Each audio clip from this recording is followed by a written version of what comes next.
given that two numbers appearing on the throwing two dice are different, find the probability of the event, the sum of the numbers on the dice is 4.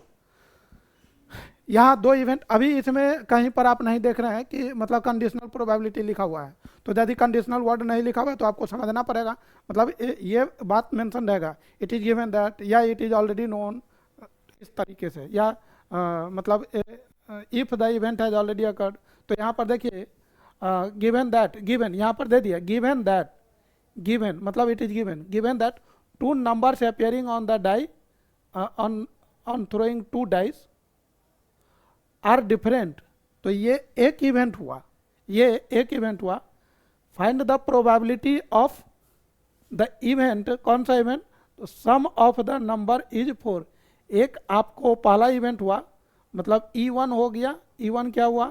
तो numbers जो है, numbers are different, ये। और दूसरा event क्या हो गया? तो सम जो होना चाहिए वो 4 हो गया, तो ये हो गया आपको E2। आप चाहे तो A एंड B मान लीजिए, अब आपकी मर्जी, इसको ये, इसको B, इसको ये, इसको B, या E1 E2 जो मर्जी है वो मान लीजिए।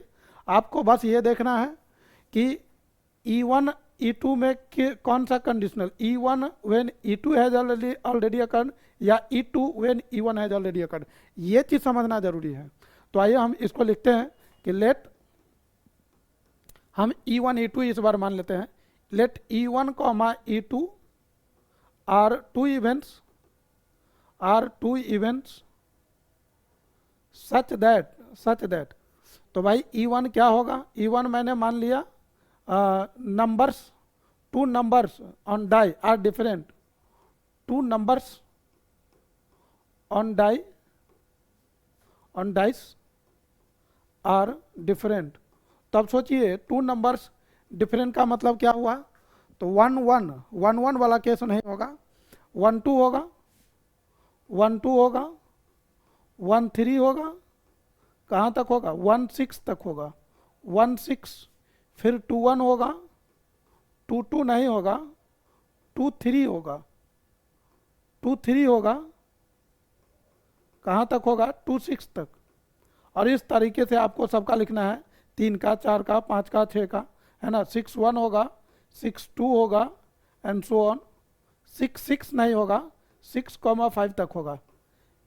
लेकिन आप ऐसा ना लिख करके आप ऐसे भी लिख सकते हैं, समझिए।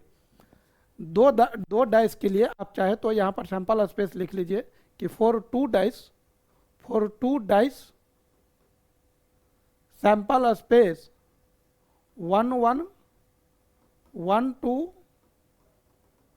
1 6 तक, 2 1 2 2 2 6 तक, इस तरह से 3 4 5 6 तक। तो 6 1 6 2 और ये 6 6। इसमें आप ध्यान से देखिए तो नंबर ऑफ सैंपल स्पेस आपको मिलने वाला है 36। यदि आपसे बोला गया है कि two dice numbers on two dice are different, तो two numbers on the dice are different, तो इसको हम लिखेंगे सैंपल स्पेस में से किसको माइनस करेंगे? तो सैंपल स्पेस माइनस डबलेट को, जितने भी डबलेट हैं उसको माइनस कर देंगे। मतलब क्या? सैंपल स्पेस में से हम 1 1 को हटा देंगे, 2 2 को हटा देंगे, 3 3 हटाएंगे, है ना, 4 4 हटा देंगे, 5 5 हटाएंगे, एंड 6,6 भी हटा देंगे। कहने का मतलब एक्सक्लूडिंग दीज इवेंट 1 1 2 2 3 3 4 4 5 5 6 6, बाकी के जितने भी बच गए वो आपका इवेंट हो गया E1। यदि हमसे ये पता करना था कि नंबर ऑफ E1 कितना हुआ, तो आप इसमें देख सकते हैं टोटल 36 हैं, 6 माइनस कर देंगे तो ये आ जाएगा 30।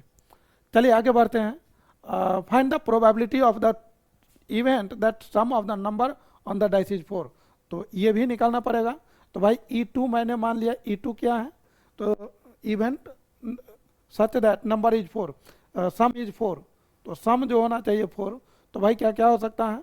तो 1 1 3 हो सकता है, 2 2 हो सकता है, 3 1 हो सकता है, और आगे नहीं होगा।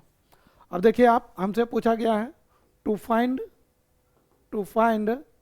प्रोबेबिलिटी ऑफ दिस, मतलब E1 probability of E1 when E2 has already occurred, ये पता करना है। तो लिखेंगे using conditional probability, using conditional probability of E1 when E2 has already occurred. तो इसको लिखेंगे हम लोग number of E1 intersection E2 upon number of E2।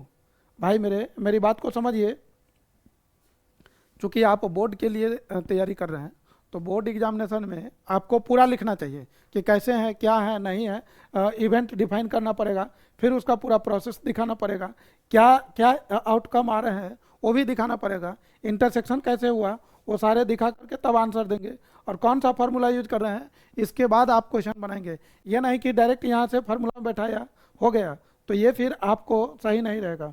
अब यहाँ से देखिए E1 इंटरसेक्शन E2 में आप कितने इवेंट है, E1 और ये वाला केस तो नहीं होगा, तो आप चाहे तो यहाँ पर निकाल सकते हैं कि E1 इंटरसेक्शन E2 क्या होने वाला है। तो इसमें दो इवेंट आएगा, एक आपको 1 3 आने वाला है, 1 3, और दूसरा आने वाला है 3,1, सेम वाले नहीं आएंगे। तो भाई इसमें दो इवेंट आया, और E2 में देख लीजिए कितना है 3। सो मतलब probability of E1 when E2 has already occurred, तो ये आप देख सकते हैं 2/3।